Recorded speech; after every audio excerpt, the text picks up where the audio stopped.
Assalamualaikum warahmatullahi wabarakatuh. Perkenalkan kami dari kelompok 3. Saya sendiri, perkenalkan saya Normal Tujining Tias dengan NIM 240413609886. Saya Egra Feksiona Putri dengan NIM 240422606041. Saya Olivia Ranzida Gianto dengan NIM 240422605401. Saya Rafli Putra Radiansyah dengan NIM 240422606252. Saya Nayla Zatari Triana dengan NIM 240432601555. Nah, oke, di video kali ini kita akan membahas topik yang cukup kompleks dan sering menjadi perdebatan ya, yaitu tentang perspektif Islam terhadap feminisme dan disorientasi seksual. Nah, mungkin ada dari kakak-kakak ini ada yang tahu nggak sih feminisme itu apa? Menurut saya feminisme itu dimana seorang perempuan itu memperjuangkan hak perempuannya agar diperlakukan seperti selayaknya manusia seutuhnya, manusia yang dapat memilih hidupnya sendiri, yang bisa dihormati dan didengar. Jadi kalau itu kan tadi apa definisinya dari apa feminisme ya? Iya. Kalau dari disorientasi sosialnya sendiri ada yang tahu nggak kira-kira apa? Disorientasi seksual itu kalau nggak salah sama dengan penyimpangan seksual ya, penyimpangan seksual. Jadi kayak kecenderungan seksual yang menyimpang gitulah simpelnya. Oke. Menambahin. Ya. Dan Boleh? itu kayak apa? Seorang yang bingung dengan orientasi seksualnya. Gitu. Jadi feminisme tuh juga itu nggak sih terkait dengan apa LGBT gitu nggak sih, kayak apa penyimpangan seksualnya juga, kayak kalian ada contoh nggak, contoh dari misal kayak di lingkungan kalian ada misal ada contoh orang yang kayak masuk ke dalam kategori LGBT nggak gitu? Kalau bisa boleh diceritain kayak gimana? Kalau aku sendiri nggak ada ya yang sejelas itu, maksudnya kayak yang ini menyimpang nggak ada sih sejelas itu. Tapi mungkin kalau tanda-tanda ada kayak yang gemulai gitu, itu udah tanda-tanda apa penyimpangan kan gitu. Kan LGBT itu kan ada banyak ya, kayak apa singkatan itu lesbi, bisexual, transgender, LGBT, Gay. iya gay kan. Ya. Kalau di lingkungan aku sendiri dia apa ya? Dia kalau gemulai itu maksudnya apa? Transgender? Belum transgender. Kalau ini teman saya sendiri, boleh nggak ya cerita? Boleh. Nggak sebut nama ya. Jadi dia tuh gemulai gitu. Terus ya pokoknya tapi nggak sampai yang berpakaian mirip seperti wanita gitu sih. Kalau menurut kalian tuh udah masuk dosa belum? Kan dia masih itu nggak yang berpakaian wanita terus rambutnya dipanjangkan tuh nggak, dia masih berpakaian cowok tapi dia gemulai gitu. Gimana tanggapan kalian?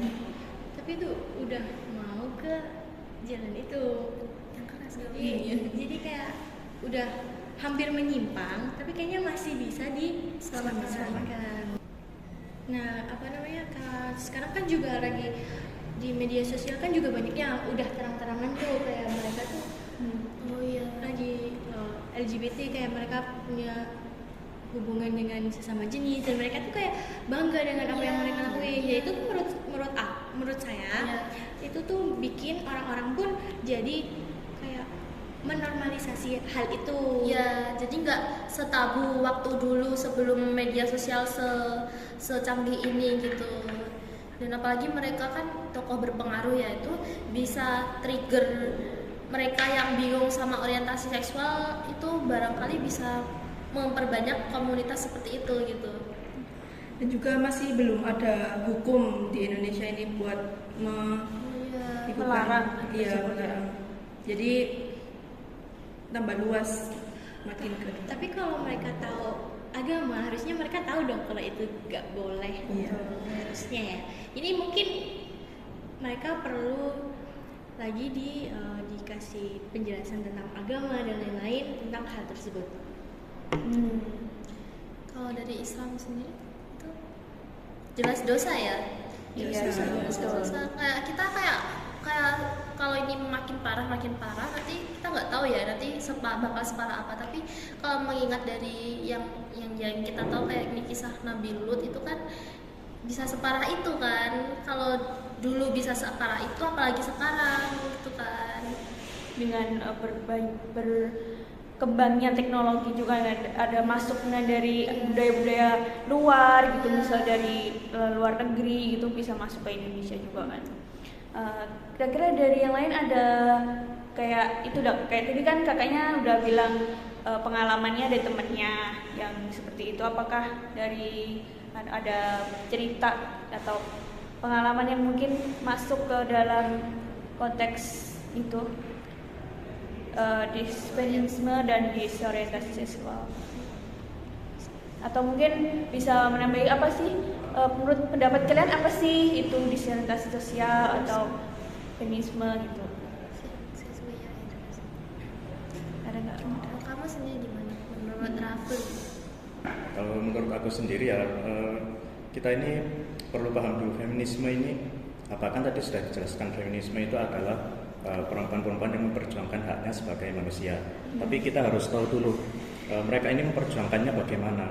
Apakah mereka memperjuangkannya dengan dengan yang cara rasional atau bukan? Seperti kalau kita lihat di negara-negara barat, mereka ingin semuanya itu setara, tapi ketika mereka terjun ke lapangan, ketika ditugaskan untuk yang berat-berat itu mereka tidak mau gitu. Jadi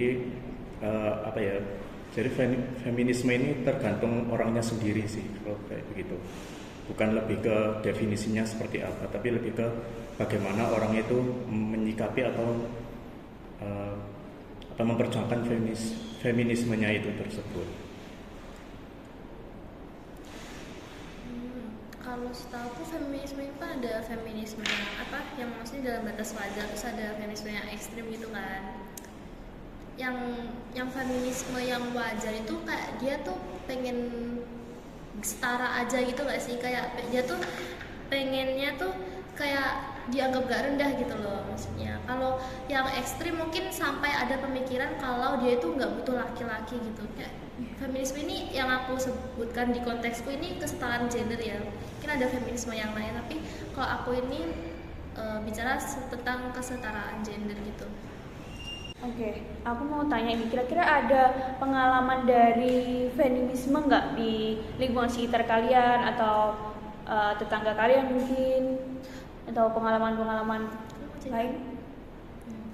Kalau aku ada temanku dari Batak itu, dia pernah cerita kalau di keluarga Batak ya, di keluarga Batak itu umumnya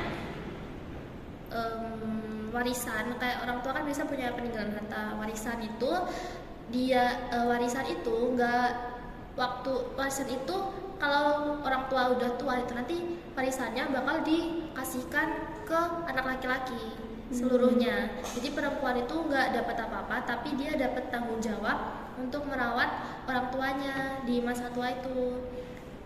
Ya itu salah satu bentuk patriarki gak sih? Makanya wanita itu pengen menjunjung feminisme biar mereka tuh ya dianggap setara gitu loh. Maksudnya dari pembagian warisan itu juga salah satunya itu. Di tetanggaku itu ada kayak pemikirannya itu masih zaman dulu banget gitu loh. Kayak pernah dikatain kayak perempuan itu jangan berpendidikan tinggi, tahu nanti ujungnya di dapur. Kayak diremehin gitu ya tentang pendidikannya wanita gitu kan? Iya. Kan pendidikan itu kan nggak kewajiban segala orang ya. Iya.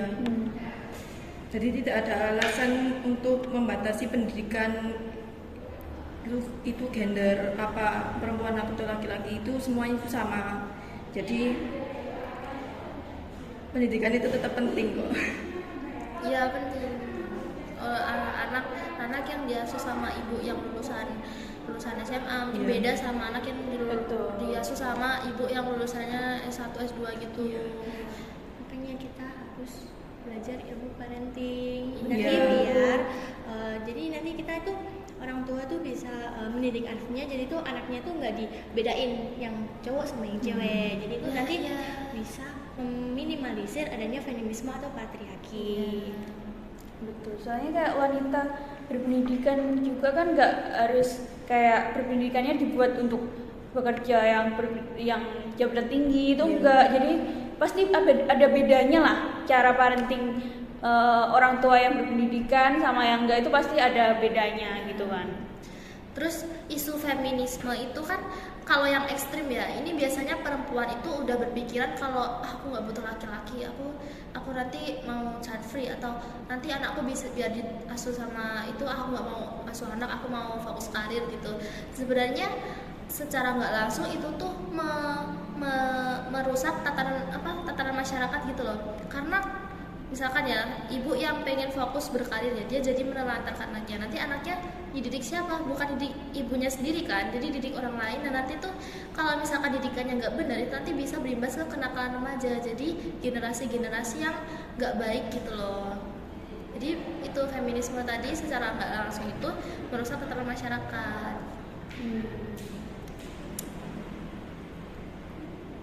Oke, tadi kan udah bahas tentang feminisme, tentang apa berbagai pengalaman kalian tentang menemukan kasus-kasus itu ya.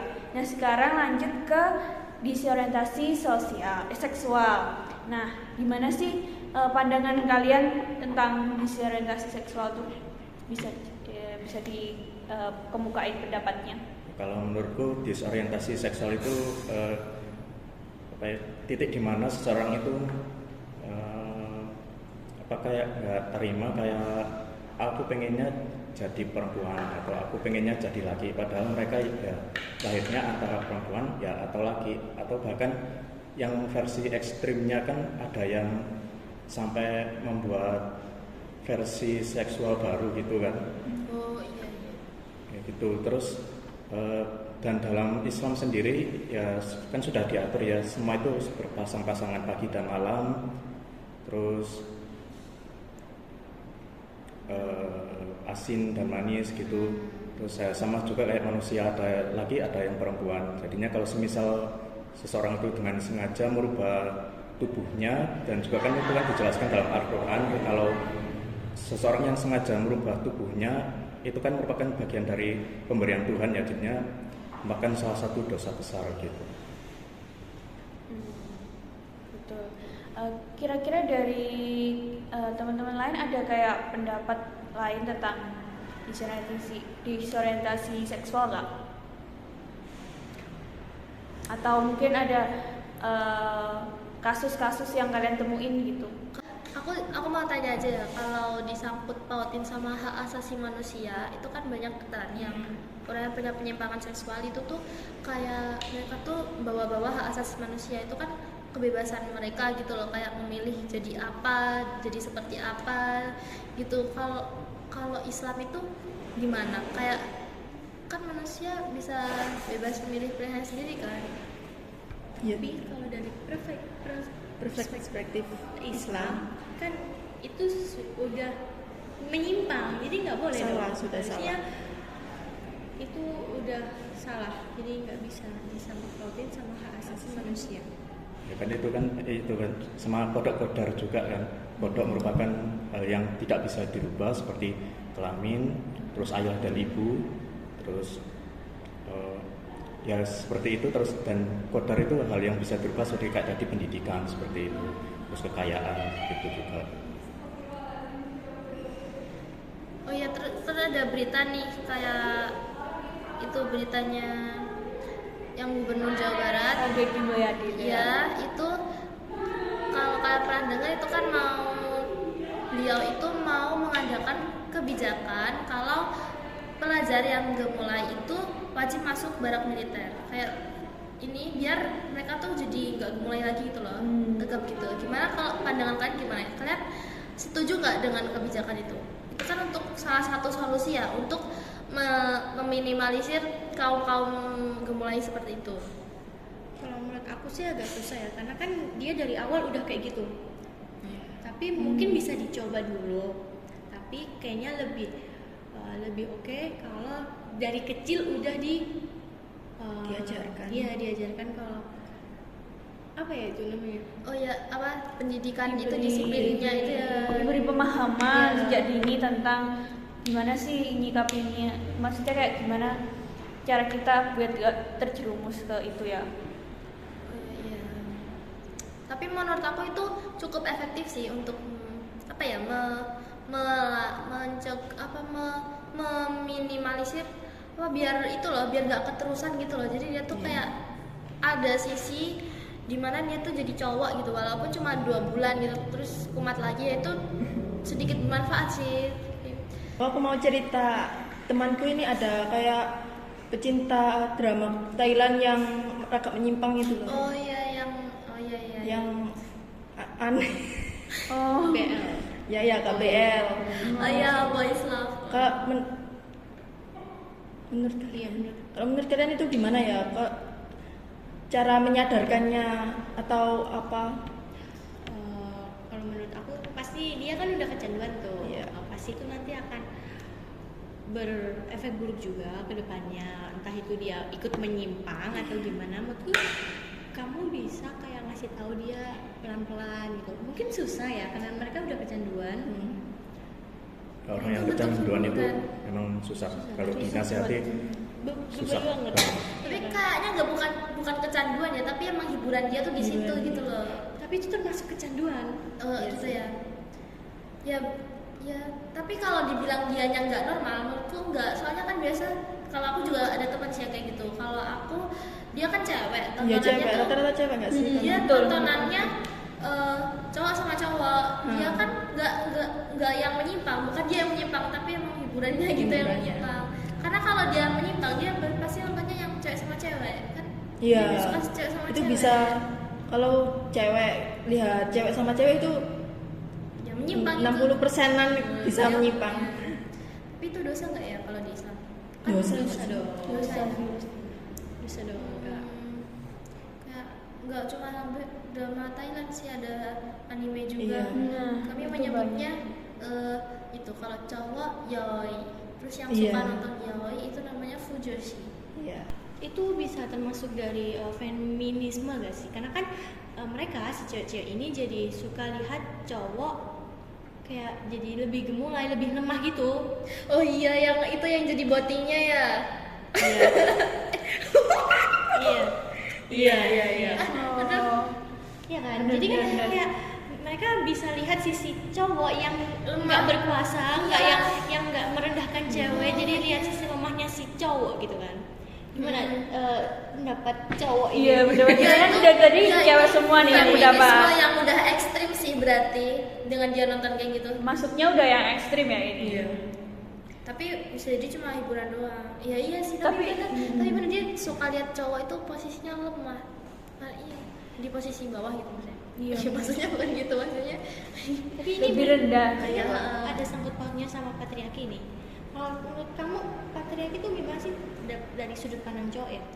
Kalau patriarki sendiri, kalau menurutku ya laki-laki itu benar-benar menguasai semuanya. Semuanya itu harus diatur oleh si laki-lakinya tersebut. Dan kalau tadi membahas tentang kenapa masuk gak sih si perempuan yang suka nonton BL itu termasuk dalam feminisme perlawanan terhadap patriarki itu kayaknya kalau dicocok logikan sedikit masuk. Soalnya kan laki-laki sendiri itu dituntut sebagai seorang yang tangguh, seorang yang tahan banting gitu kan, seorang yang harus memenuhi kebutuhan keluarganya. Jadi kalau semisal disebut sebagai bentuk perlawanan perempuan, sedikit masuk sih menurut saya. Kayaknya salah satu alasan cowok jadi patriarki itu karena tuntutan dari orang-orang yang menganggap dia harus kuat, harus Tuntutan yang berlebihan kuat, gitu. iya. Karena mereka nggak boleh nunjukin sisi sedihnya dia, jadi mereka tuh harus merasa kuat terus, merasa Menutupi itu ya.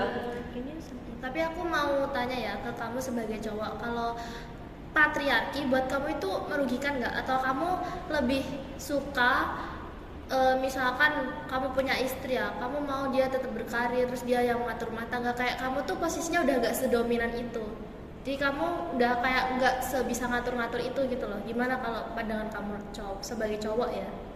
Ya tentu saja sebagai cowok ya, sebagai kepala rumah tangga ya pasti kalau semisal istri pengen berkarir nih boleh pasti boleh banget, soalnya itu kan hak dia kan. Terus kalau untuk mengatur rumah tangga sesuai dengan ajaran Islam ya itu tadi, laki-laki ya bertugas sebagai pengatur rumah tangga gitu.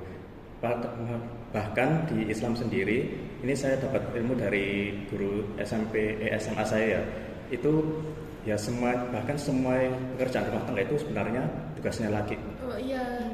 Sedangkan tugasnya perempuan itu cuma satu, yaitu nurut si suaminya. Tapi itu sekarang banyak kayak orang tua tuh yang kayak tadi Iya. kasus temen ya, kayak banyak orang tua tuh yang membeda-bedakan antara anak laki dan anak perempuan. Nah, anak perempuan itu lebih disuruh kayak bantu-bantu rumah tangga, sedangkan anak laki-laki itu kayak ya udah kamu gitu aja Iya. gitu. Kamu malas-malasan juga nggak apa-apa gitu. Itu kalau di rumah kan. Nah, itu kan yang membuat mereka jadi patriarki, karena mereka jadi nggak mau Menyentuh. bersih-bersih rumah atau lain-lain, karena mereka emang nggak dibiasain kayak gitu. Mereka dibiasain kayak kamu raja di rumah kayak gitu kan. Berarti kan emang itu harus dididik dari awal, pendidikannya. Emang solusinya dari didikan orang tuanya. Iya. Dan itu kayaknya orang tuanya juga harus berpendidikan Iya, dong. Itu iya. Makanya walaupun cewek itu walaupun ada yang bilang kalau cewek itu ngapain sih sekolah tinggi-tinggi, nanti juga urusannya sumur, kasur, terus apa? Dapur. Hah? Dapur. Dapur, sumur, kasur gitu. Iya. Tapi kalau dia berpendidikan, siapa tahu dapurnya bagus, Iya, kasurnya empuk, berkualitas. king size, sumurnya bukan Beda sumur. ya, beda ya sama yang Ya kan kita bisa mengubah perspektif itu. Jadi Betul. perempuan tuh tetap harus berpendidikan tinggi. Jadi sebenarnya feminisme itu bukan sesuatu yang buruk kalau dalam Batas wajarnya. ya batas wajar. Tapi kalau sampai ya ekstrim, sampai dia pengen melihat laki-laki dalam posisi yang lemah, sampai dia nggak butuh laki-laki, dia nggak butuh apa-apa, dia pengen bebas terus, nggak mau diatur, itu baru yang salah. Dalam Islam kan juga nggak boleh kan, kalau perempuan tuh sampai nggak bisa diatur, terus dia kayak terlalu bebas gitu kan juga nggak boleh. Terus pengambilan keputusan tuh juga banyak kan dari cowok nggak sih, karena kan dia sebagai kepala keluarga tadi. Karena cowok itu, kalau kata guru ngajiku, cowok itu lebih main gitu logikanya. Kalau misalkan ada masalah itu yang maju dulu dari cowok itu logikanya, kalau cewek itu betul, perasaannya ego. gitu. Makanya kan kalau peraturan perceraian atau talak itu kan diserahkan ke laki-laki. Jadi kalau mau cerai itu yang mengucap laki-laki, bukan perempuan. Karena kalau perempuan mungkin kalau marah dikit gitu, aku mau cerai gitu, udah langsung bubar itu. Banyak banget. Perempuan tuh lebih kayak pelin-pelan gitu loh egonya tuh. Iya. Kalau laki-laki tuh lebih ke mikirnya ke logika, terus ke kayak cepet gitu ngambil keputusannya juga kan. Nggak kayak perempuan, masih agak labil gitu biasanya. Jadi gampang ke bawah suasana lah si Betul. perempuan. Makanya itu ya Islam tuh pasti ada asal usulnya lah, aturan-aturan Islam itu ada reason, alasan kenapa dia harus gini, apa harus gitu, kenapa kamu gendernya ini, kenapa kamu gendernya itu, kenapa kamu nggak boleh ganti gender, kenapa nggak boleh berpakaian seperti ini gitu. Jadi tadi solusinya dari kayak kasus-kasus dari feminisme sama disorientasi seksual tuh itu ya, pemahaman yang dibutuhkan, pemahaman dari sejak dini gitu ya. Ya, menurut aku dari didikan orang tua sih, sama lingkungan juga Lingkungan berpengaruh sangat banget, pengaruh ya. juga ya. Ya, lingkungan juga. Tapi ada kan orientasi seksual itu bukan dia yang mau, kayak dia tuh udah lahir, misalnya kayak dia dari kecil tuh udah ada warning kalau dia tuh emang itu bukan masalah lingkungan ya, tapi kayak Gen. ya kayak gen gitu, kayak Oh, menurun jadi gak sih? Iya. nurunan Iya. jadi bisa kayak ada. Iya, Iya, terus bener sih, bener. ya terus gimana itu kalau kan itu nggak bisa kita nggak bisa kita atur kendaliin ya. ya. Bener Jadi sih. gimana kalau tetap apa ya, tetap dilanjut apa, kalau kita tetap misalkan kita kan orientasinya kan suka sama jenis, kalau kita memaksakan untuk suka ke lawan jenis itu jadinya kayak nggak normal bagi kita. Jadi kayak misalkan aku suka sama cewek, aku suka normalnya ya, aku suka sama cowok, tapi aku disuruh suka sama cewek gitu kan juga nggak mau gitu kan. Itu kita belum nemuin solusinya ya kalau dari Jen gitu. Jen nggak ada mas, nggak ada Kalau berita. itu lebih ke faktor eksternalnya sih, lebih ke faktor sosialnya yang main.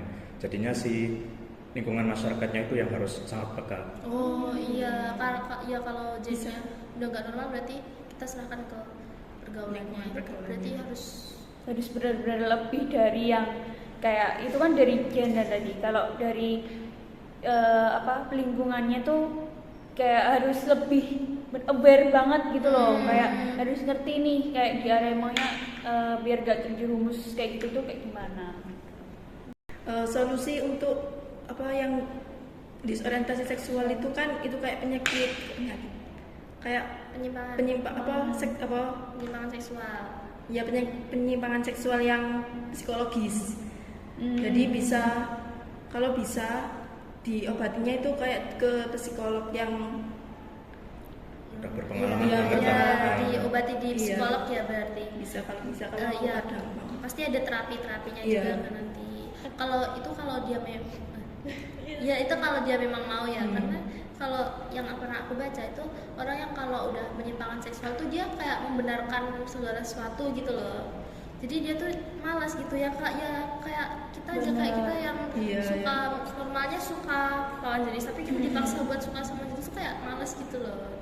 Dan juga kan stigma orang-orang pas pergi ke sekolah itu banyak yang ngiranya kamu gila ya gitu.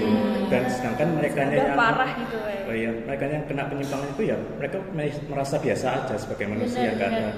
nggak ada rasa gila sama sekali.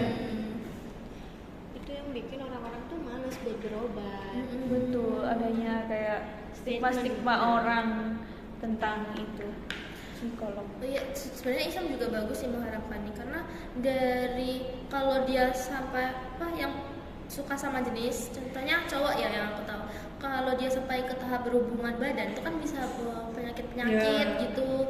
Terus ada itu kasus yang aku baca kayak ini agak jorok ya, tapi itu dia si cowok yang gemulai itu yang jadi batira gitu, dia ini aku nggak bakal mohon maaf ya, dia itu gitu kayak jadi punya penyakit kelamin yang jorok banget gitu loh kan. Aduh, terlalu jorok ini. diperhalus. Jadi dia tuh kayak apa ya? Ya kan sudah berhubungan badan ya. Jadi kan mereka berhubungan badan kan jadi gitu.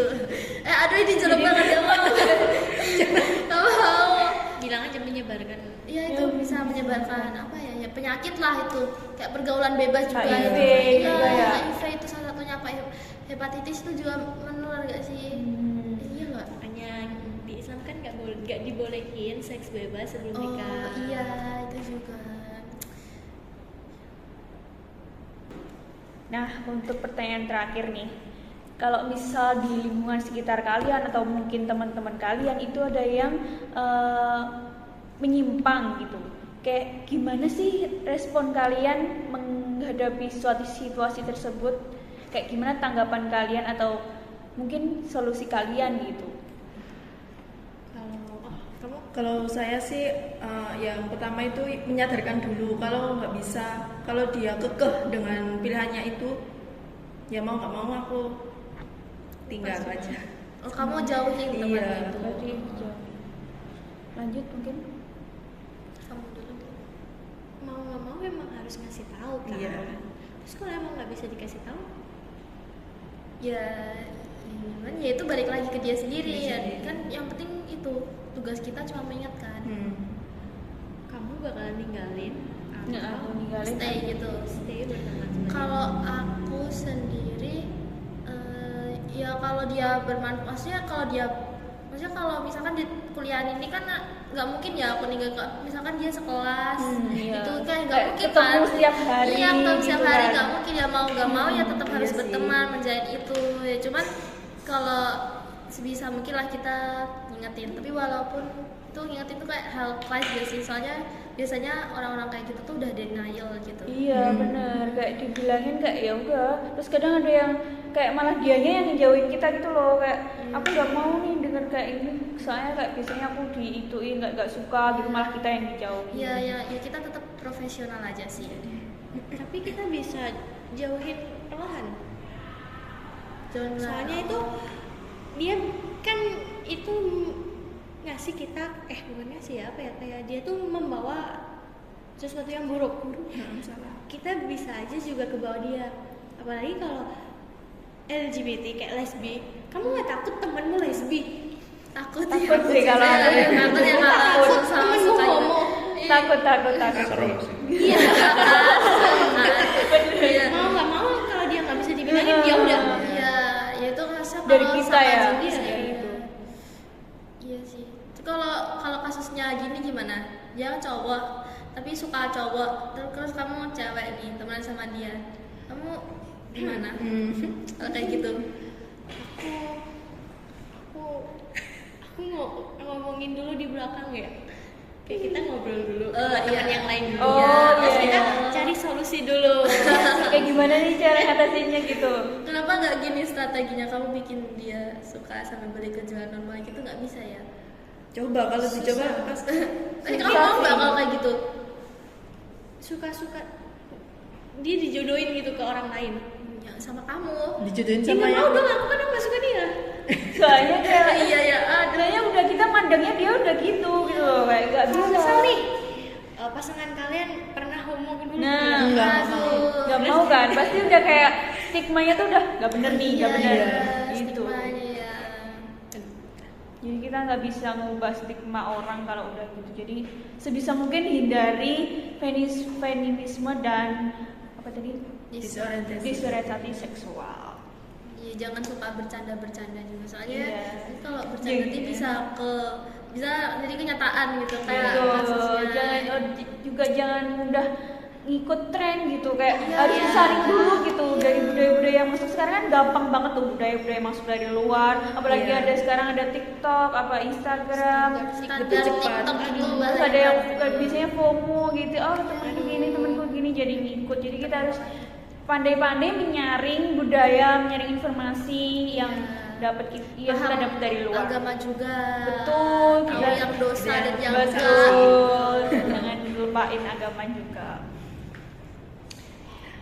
Oke, mungkin kali ini segitu aja penjelasan kami tentang feminisme dan disorientasi seksual. Oke, sekian dari kami. Jika ada kesalahan kata, mohon dimaafkan. Wassalamualaikum warahmatullahi wabarakatuh.